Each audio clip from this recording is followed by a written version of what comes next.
Magandang araw mga lods. Ayan, at ngayon may sasagutin tayong maiksing dalawang katanungan. Tapos yung sagasa na rin dito yung tinatanong niya ano bang mga klase ng damo na pwede sa at mga parakits natin, ano mga lods.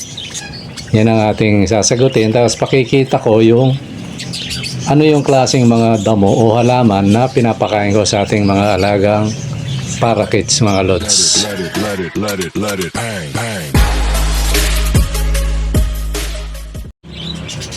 Magandang lagi ang araw mga lods. Ayan, at ngayon maglilinis ako ng ano. Ayan, kahapon di ako nakapaglinis. Ano lang naman ang linis dito mga lods, parang walis kiki lang sabi nga. Kasi hindi totally, minsan 3 days, minsan nga 4 days bago ako magano. Kasi yung mga nalalaglag dyan pinapakain natin sa mga manok natin, di ba? May alaga tayong sirama at bantam na manok mga lods. Ngayon sa araw na to, yan, habang naglilinis ako mga lods, may yung una ko na mga 1 linggo na lang siguro magpaparapol tayo mga lods. Kaya yung mga pwedeng sumali, pwede na kayong umuna. Yan, kagaya ni nabasa ko kahapon, si Amado Katubay yata yan, hindi ako nagkakamali. Ayan lods, kasi nung nakaraan yata sumali rin to eh. Tapos yung isa pa na gustong sumali, pagkakataon na lods, para hindi kayo mahuli, bagaman sa 1 linggo pa may get yung, although 1 linggo ganon, magpaparapol tayo. Yung mga gustong sumali, sali na kayo mga lods. Pwede naman na. Alam nyo naman na yung yung number. Laging nasa description yun. Yan. Basta ang rules lang, punta kayo sa messenger. Pagka Gcash nyo, punta kayo sa messenger. I-capture nyo yung yung in-entry nyo. I-send nyo sa akin sa Junior Pabalan. Yan, para alam ko na kayo yun tumaya mga lods. Kasi di maiwasan, merong mga bugos na kunwari sila yung tumaya pero hindi naman. Iwasan natin kasi nangyari na sa akin yung lods. So ganito mga lods, sa araw na to, ipapakita ko yung yung yan, habang naglilinis ako mga lods, yung yung alaga natin na mga halaman, mga damo, gulay na pwede sa mga alaga natin. Totally may tanong dito, sabi ko nga tsaka na natin sagutin kasi dahil nga bala ko nga i-topic yung yung tawag nito, yung mga halaman na pinapakain natin. Kasi ito mga lods, yun, yung mga halaman na yon pwede sa nyo, pwede sa kahit maliit lang yung bakuran nyo. Ako nga walang bakuran mga lods. Siguro nakikita nyo naman yung yung area ko, yung pumupunta rito. Tapos siguro lang kung naipakita ko yung area para hindi kayo maligaw sa pagpunta rito. Although medyo okay na yung pagpunta rito, mismo pa-parking ka kung nakamotor ka dun sa mismo tapat na ng bahay namin mga lods, kasi may kalsada na. Ayan, sa mga nakapunta rito alam yun na may kalsada na rito. So ngayon mga lods, ang natin yung ano ba yung mga halaman na na pinapakain natin, di ba Pero bago yon, sagutin ko muna yung yung isang katanungan, si Romel Dizon. Totally sinagot ko na to sa pero para sa mga para sa mga UB yung mga hindi alam, yan yung tanong ni Romel Dizon, sabi niya, Lods, pwede ba sa parakits ang Vitamin Pro at saka Egg 1000? Yan, yung pangmanok to pang manok. Although ito, paalala mga Lods itong mga gamot na to, malalakas to. Kasi intended talaga to sa mga malalaking ibon o manok. Kasi ibon din naman yung manok Kaya ingat din sa sa pagbibigay. Ang tamang diskarte kung alin man dito yung kasi yung Egg 1000 pang basta mga vitamins yan, alam na natin, may description naman yan. So ang discard dyan mga lods, unti-unti lang, kaunting-kaunti lang. Kung ano yung description, kung ang description dyan nilalagay sa tubig, di ba no? So konting-konti lang, tingnan mo yung laki ng ibon mo, tsaka yung laki ng manok, di ba no? Laki ng diferensya. So tansyahin mo lang mga lods, siguro pinakamatabang ang gawin mo. Kung tinitimpla yan sa tubig o hinahalo man sa pagkain. Ganun yung pag gano'n dyan mga lods. Pwede yan. Pwede yan. Pero kung ako sa inyo, pinaka the best. Kasi may pang-ibon naman. Diba no? Baka itong si Lods may manok kaya tinatanong niya.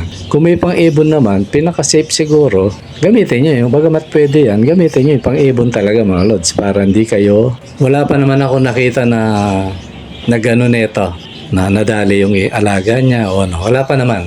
Kasi pang ano lang naman to, ibon din naman yung manok. Kaya lang, mas malakas nga lang ang pagdating sa ibon. Kaya reduce lang mga lods. Pwede yan.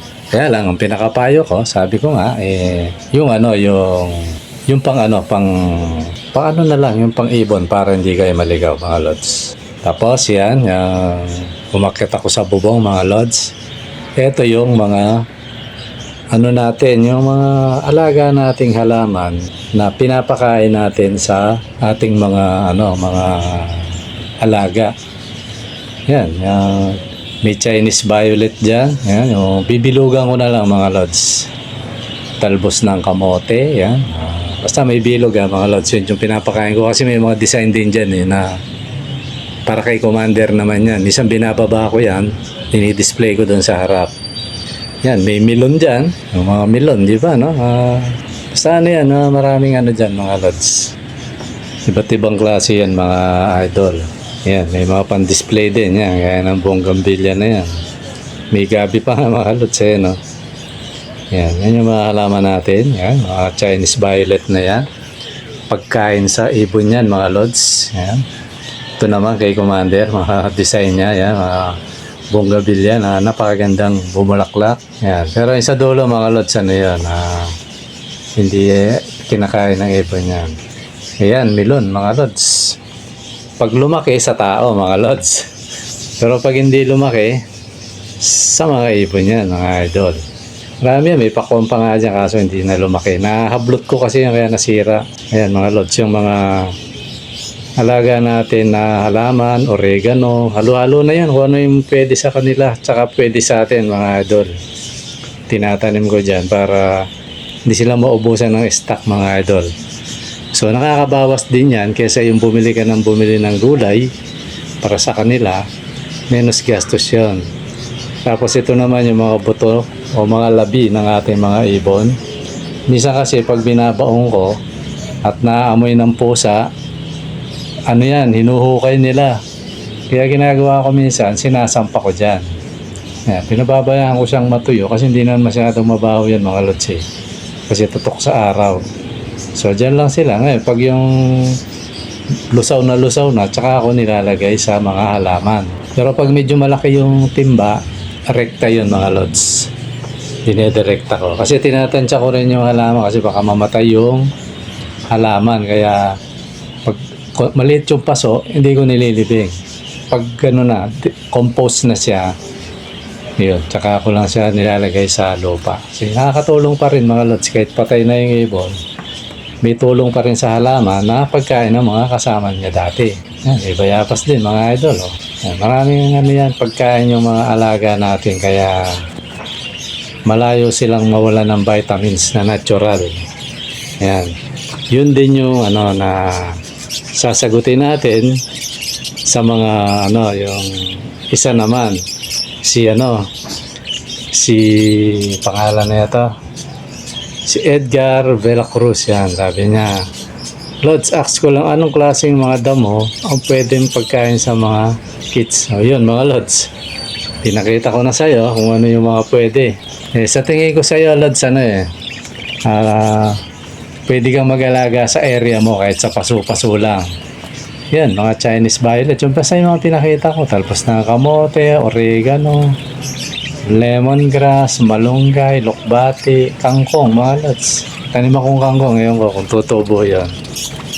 So, yun yung sagot natin sa magandang pinakita ko para malaman nyo mga lods na talaga yon, na yun yung pinapakain natin sa mga alaga natin mga lods.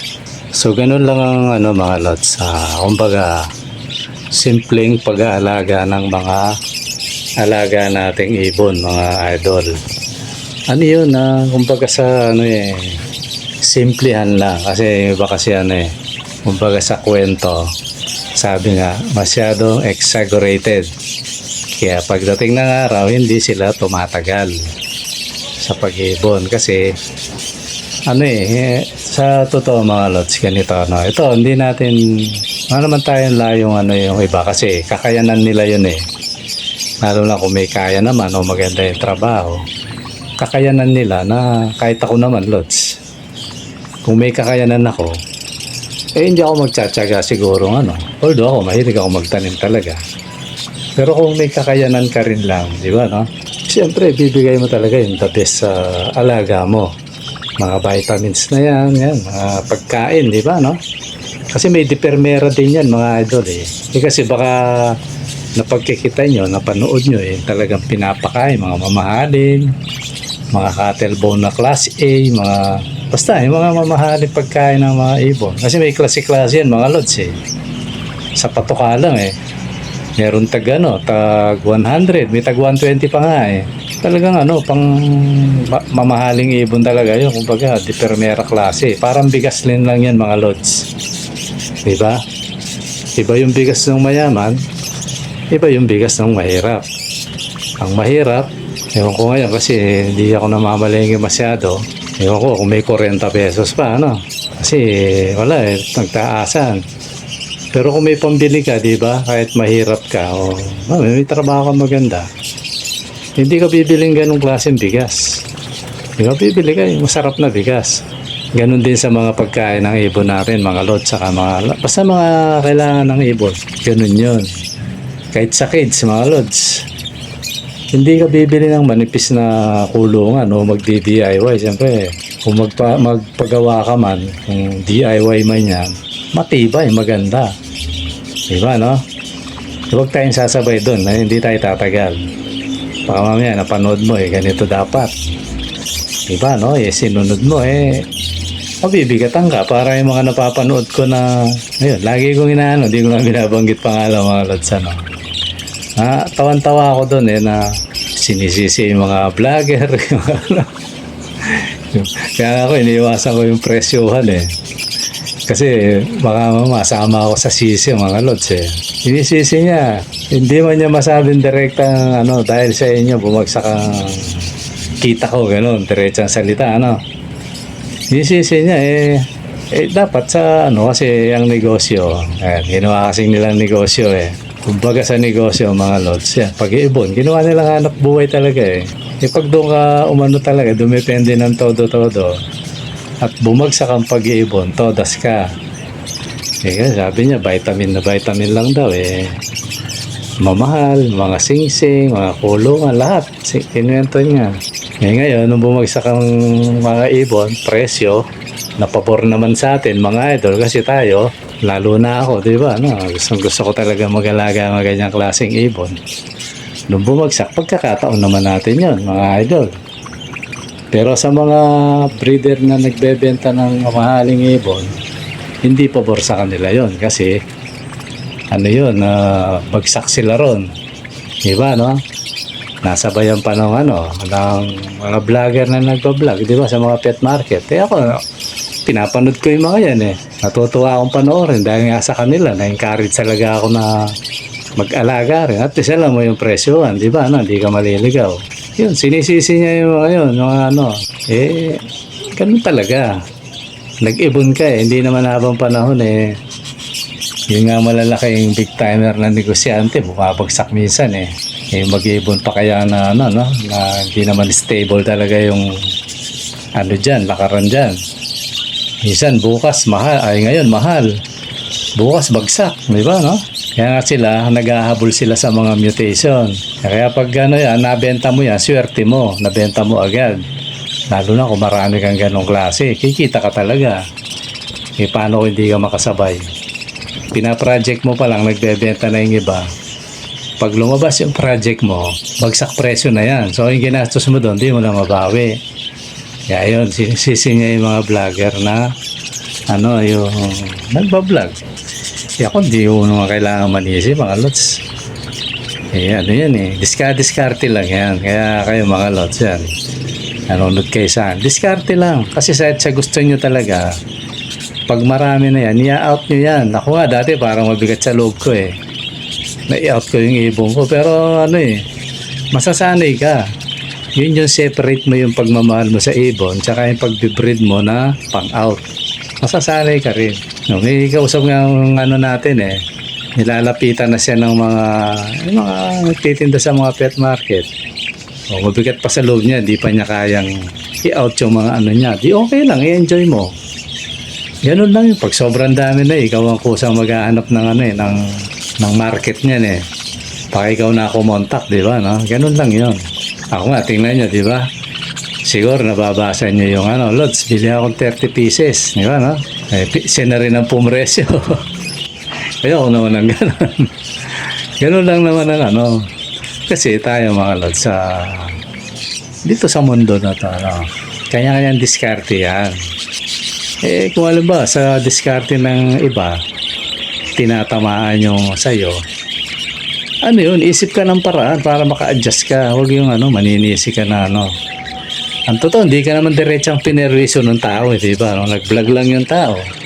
Shoutout sa mga sa mga nagbablog ng mga ibon, Naghahanap buhay lang yung mga yan. Di naman nila sinagasaan yung ibon mo, di ka na pinunta ang personal. Di ba, Para sabihin sa ibon na ganito na lang presyo, ba't mo binibentang ganyan? Hindi naman ganun eh. Sila nagbablog lang.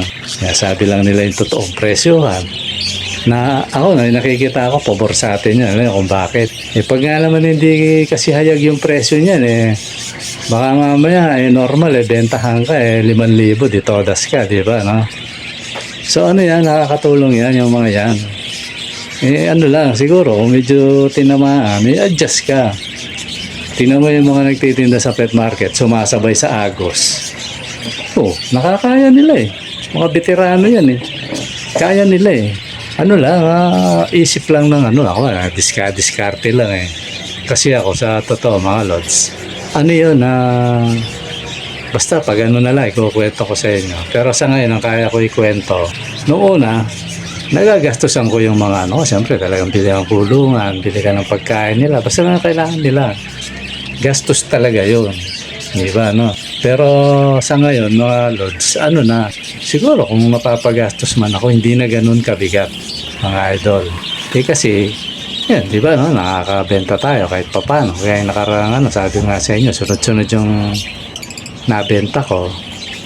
Kaya okay, hindi may pagkain na sila. So, mga ilang linggo yun na wala kang problema sa patoka. Diba ganun, mga idol, pero kung ang iniisip mo, gagawin mo hanap buhay yan para kumita ka. Tapos di ka gumagawa ng diskarte, todas ka talaga dyan. Siguro pinakamaganda, gayahin nyo yung mga nasa pet market. Yan, shoutout sa inyo mga boss. Mga nasa pet market lahat yan. Nabubuhay naman sila, nakakaya nilang sumabay Although, siyempre, di natin maiwasan sa dami ng mga yan, lalo na kung di ka pakilala dyan. Meron talagang umuuwing luhaan dyan, hindi nabebentahan. Meron talaga dyan. Kahit ano namang ibenta mo, kumbaga sa palengke, di ba? May panahon talagang matumal. Ganun talaga yun. Minsan hindi ka nabebentahan. Di ba? Kung ang hanap buhay mo talaga, ganyan.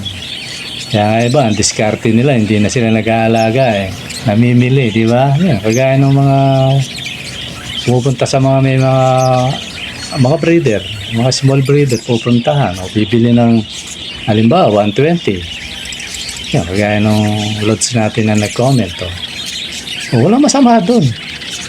Walang masama doon kasi pag pumayag ka, di nagkasundo kayo.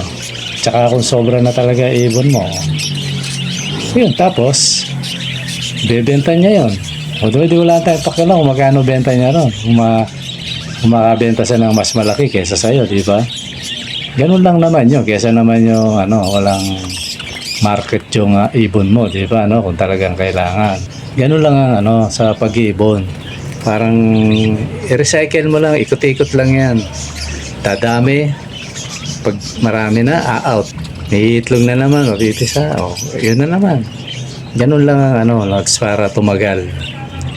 Kaya ako, sabi ko nga, medyo ngayon, naghihinayang kasi, nagagandaan ako sa mga ibong ko. Gusto kong nga lahat kasi dahil ko naman breeder. Alam mo, i-out ko lahat. Kaya lang yung baba ng sabi ko talo Para sa akin Kasi kung kukunin lang ng... Totally dito merong 130. 130 kung talagang gugustuhin ko. Kahit ilan yung daling ko, yan. Meron dito. Kaya lang, siyempre, hindi naman laging yun, dalan mo ng dalhan. Siyempre, ayaw din yan. Diba, no? Tsaka ako, mas gusto ko yung nagbebenta sa tao. Mas maganda presyo. Gaya nun, may nagtanong. Sinabi ko yung presyo ko. Ngayon, diskarte load siya sa nagtanong. Si, yata yun? Di ko lang kung si Amado yun. Amado Katubay nga ba? Check ko lang mga idol. Basta siya yung siya nga. Si Amado Katubay. Nagtanong siya, sinabi ko. Pero kung pupunta siya dito, kasi malapit lang naman siya dito. Kung pupunta siya rito, mas mababa ko ibibigay. Basta, pinaka-konti niyang bibilin, 3 pares. Kasi kung 1 pares lang, siyempre, medyo mataas yun. Di ba, no? Parang ito, halimbawa, 500. Di ba, no? Pag kung 10 pares, di ba? Pwede mo ibigay 300 yun Di ba ganun, no? Kaya 350 pares. Kasi volume. 10 pares, di ba, no? Halimbawa lang yun, mga lods, pwede yun. O kaya, kung 500 bigay mo 400, Basta marami, volume. Pwede yun, mga 10 pares. Ganun lang ang doon. Although, hindi naman sila lugi kasi gaganda ng mga ibon, mga lods. Ganun lang ang kung 1 pares, siyempre, kung halimbawa, presyohan, 500. Kasi 1 pares lang Kaya si Lods, kung pupunta ka rito, yung sinabi kong presyo sa'yo, bababa pa yun. Kung marami, kukunin mo. Ganun lang naman ang mga Lods. O di, pag may bumili, gaya na sabi ko, patuka yun, mga idol. Patuka ng mga alaga natin. Ganun lang ang huwag tayong isip kasi nabubor yung Ayun, yan lang yung mga Lods. Mamaya kung saan na tayo mapunta. Makapagalitan na tayo ng mga nanonood sa atin, lalo na yung mga yung sinasabi mamaya nanonood dito, mga Lods. Siguro ganito muna, mga idol, at maraming salamat at sana nasagot ko yung mga tanong ng dalawa, mga idol. Okay, mga Lods, yung mga hindi pa mga nakasubscribe dyan, subscribe na kayo kasi magpaparapol tayo ng libre. Yung may bayad tsaka yung may libre, baka kayo yung pala rin, mga idol. Kaya subscribe na, mga idol. Okay, mga Lods, maraming salamat. Bye-bye.